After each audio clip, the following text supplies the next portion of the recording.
नमस्कार मित्रों। महाभारत आदि पर्व के अंतर्गत आस्तिक पर्व के 30वें अध्याय में आप सभी का स्वागत है।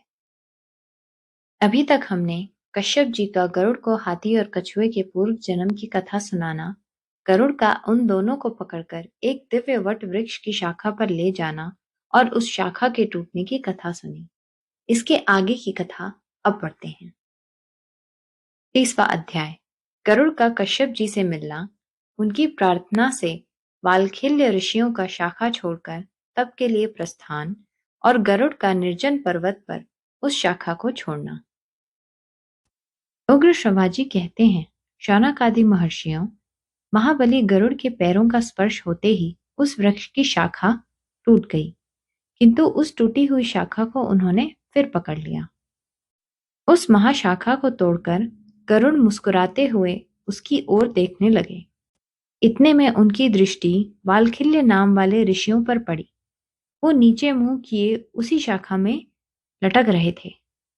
तपस्या में तत्पर उन ब्रह्मर्षियों को वट की शाखा में लटके देख गरुड़ ने सोचा, इसमें ऋषि लटक रहे हैं, मेरे द्वारा इनका वध न हो जाए।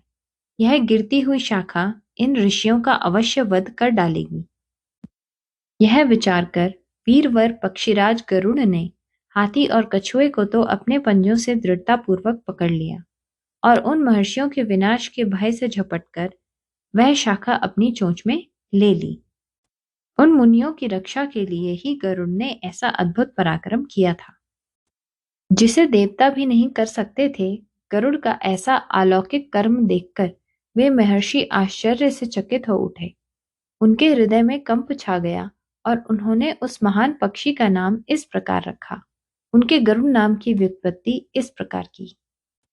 ये आकाश में विचरने वाले सर्पभोजी पक्षीराज भारी भार लेकर उड़े हैं, इसलिए गुरुम आदाय उड्डीन इति गरुड़ः।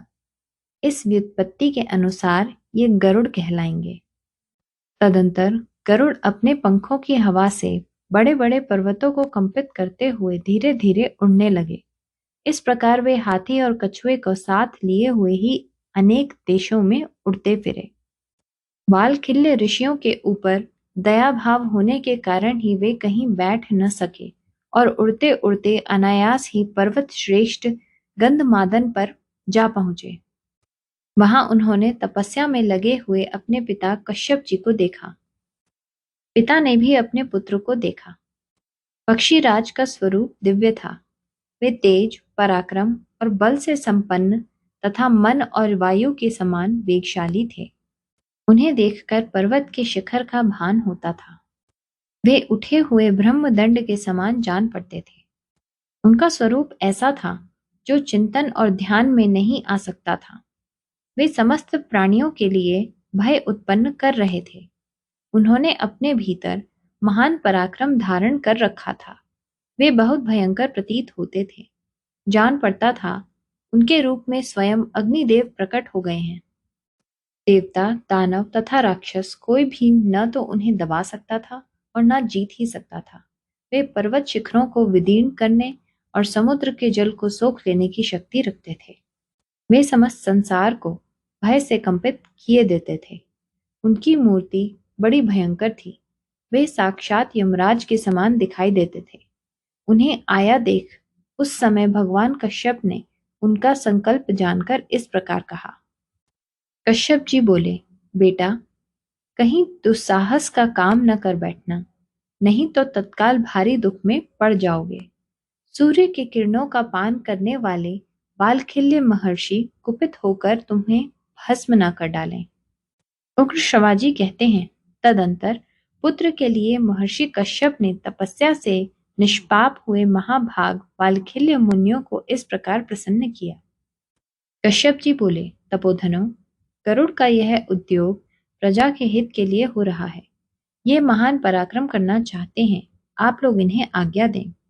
उग्र शंभाजी कहते हैं, भगवान कश्यप के इस प्रकार अनुरोध करने पर वे वालखिल्य मुनि उस शाखा को छोड़कर तपस्या करने के लिए परम पुण्यमय हिमालय पर चले गए। उनके चले जाने पर विंतानंदन गरुड़ ने जो मुंह में शाखा लिए रहने के कारण कठिनाई से बोल पाते थे, अपने पिता कश्यप जी से पूछा, भगवान, इस वृक्ष की शाखा को मैं कहाँ छोड़ दूं? आप मुझे ऐसा कोई स्थान बताएं जहां बहुत दूर तक मनुष्य न रहते हों। तब कश्यप जी ने उन्हें एक ऐसा पर्वत बता दिया जो सर्वथा निर्जन था, जिसकी कंदराएं बर्फ से ढकी हुई थी और जहां दूसरा कोई मन से भी नहीं पहुंच सकता था। उस बड़े पेट वाले पर्वत का पता पाकर महान पक्षी गरुड़ उसी को लक्ष्य करके शाखा, हाथी और कछुए सहित बड़े वेग से उड़े। गरुड़ वट वृक्ष की जिस विशाल शाखा को चोंच में लेकर जा रहे थे, वह इतनी मोटी थी कि 100 पशुओं के चमड़े से बनाई हुई रस्सी भी उसे लपेट नहीं सकती थी। पक्षीराज गरुड़ उसे लेकर थोड़ी ही देर में वहां से 1 लाख योजन दूर चले आए।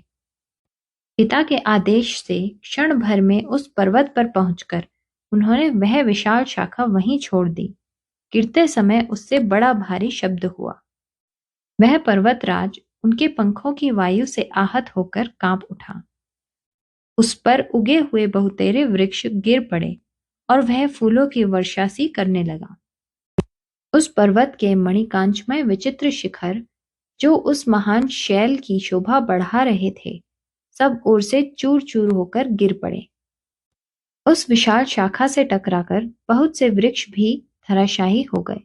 वे अपने सुवर्णमय फूलों के कारण बिजली सहित मेघों की भांति शोभा पाते थे। सुवर्णमय पुष्प वाले वे वृक्ष धरती पर गिरकर पर्वत के गेरू आदि धातुओं से संयुक्त हो सूर्य की किरणों द्वारा रंगे हुए से सुशोभित होते थे। तदंतर पक्षीराज गरुड़ ने उसी पर्वत की एक चोटी पर बैठकर उन दोनों हाथी और कछुए को खाया। इस प्रकार कछुए और हाथी दोनों को खाकर महान वेगशाली गरुड़ पर्वत की उस चोटी से ही ऊपर की ओर उड़े। उस समय देवताओं के यहाँ बहुत से भय सूचक उत्पात होने लगे। देवराज इंद्र का प्रिय आयुध वज्र भय से जल उठा। आकाश से दिन में ही धुएं और लपटों के साथ उल्का गिरने लगी। वसु, रुद्र, आदित्य, साध्य, मरुदगण तथा और जो देवता हैं, उन सबके आयुध परस्पर इस प्रकार उपद्रव करने लगे जैसा पहले कभी देखने में नहीं आया था। देवासुर संग्राम के समय भी ऐसी अनहोनी बात नहीं हुई थी। उस समय वज्र की गड़गड़ाहट के साथ बड़े जोर की आंधी उठने लगी। हजारों उल्काएं गिरने लगीं। आकाश में बादल नहीं थे तो भी बड़ी भारी आवाज में विकट गर्जना होने लगी। देवताओं के भी देवता पर्जन्य रक्त की वर्षा करने लगे। देवताओं के दिव्य पुष्पहार मुरझा गए, उनके तेज नष्ट होने लगे। उत्पातकालिक बहुत से भयंकर मेघ प्रकट हो अधिक मात्रा में रुधिर की वर्षा करने लगे। बहुत सी धूलें उड़कर देवताओं के मुकुटों को मलिन करने लगी। ये भयंकर उत्पात देखकर देवताओं सहित इंद्र भय से व्याकुल हो गए और बृहस्पति जी से इस प्रकार बोले। इंद्र ने पूछा, भगवान, सहसा ये भयंकर उत्पात क्यों होने लगे हैं? मैं ऐसा कोई शत्रु नहीं देखता जो युद्ध में देवताओं का तिरस्कार कर सके। बृहस्पति जी ने कहा, देवराज इंद्र, तुम्हारे ही अपराध और प्रमाद से तथा महात्मा बालखिल्य महर्षियों के तप के प्रभाव से कश्यप मुनि और विंता के पुत्र पक्षीराज गरुड़ अमृत का अपहरण करने के लिए आ रहे हैं। वे बड़े बलवान और इच्छानुसार रूप धारण करने में समर्थ हैं। बलवानों में श्रेष्ठ आकाशचारी गरुड़ अमृत हर लेने में समर्थ हैं। मैं उनमें सब प्रकार की शक्तियों के होने की संभावना करता हूँ। वे असाध्य कार्य भी सिद्ध कर सकते हैं। उग्र शिवाजी कहते हैं, बृहस्पति जी की यह बात सुनकर देवराज इंद्र अमृत की रक्षा करने वाले देवताओं से बोले, रक्षकों, महान पराक्रमी और बलवान पक्षी गरुड़ यहाँ से अमृत हर लेने को उद्यत हैं। मैं तुम्हें सचेत कर देता हूँ, जिससे वे बलपूर्वक इस अमृत को न ले जा सकें। बृहस्पति जी ने कहा है कि उनके बल की कहीं तुलना नहीं है। इंद्र की यह बात सुनकर देवता बड़े आश्चर्य में पड़ गए और यत्न पूर्वक अमृत को चारों ओर से घेर खड़े हो गए। प्रतापी इंद्र भी हाथ में वज्र लेकर वहां डट गए।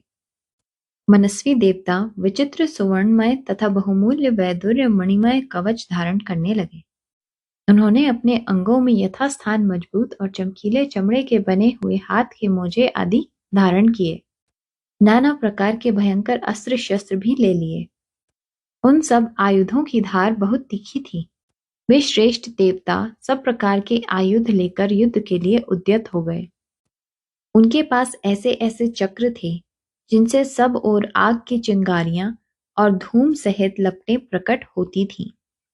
उनके सिवा परिघ, त्रिशूल, फरसे, भांति भांति की तीखी शक्तियां, चमकीले खड़ग और भयंकर दिखाई देने वाली गदाएं भी थीं।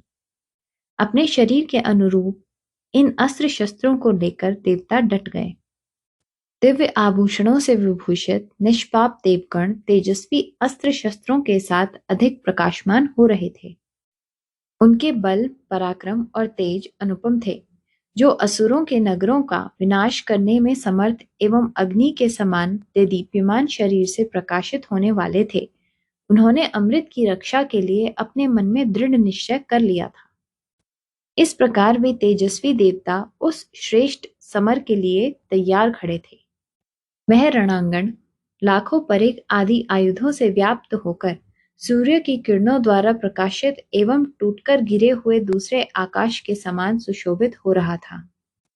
इस प्रकार श्री महाभारत आदि पर्व के अंतर्गत आस्तिक पर्व में गरुड़ चरित्र विषयक 30वां अध्याय पूरा हुआ। मित्रों, इसके आगे की कथा अब अगली कड़ी में पढ़ते हैं। धन्यवाद।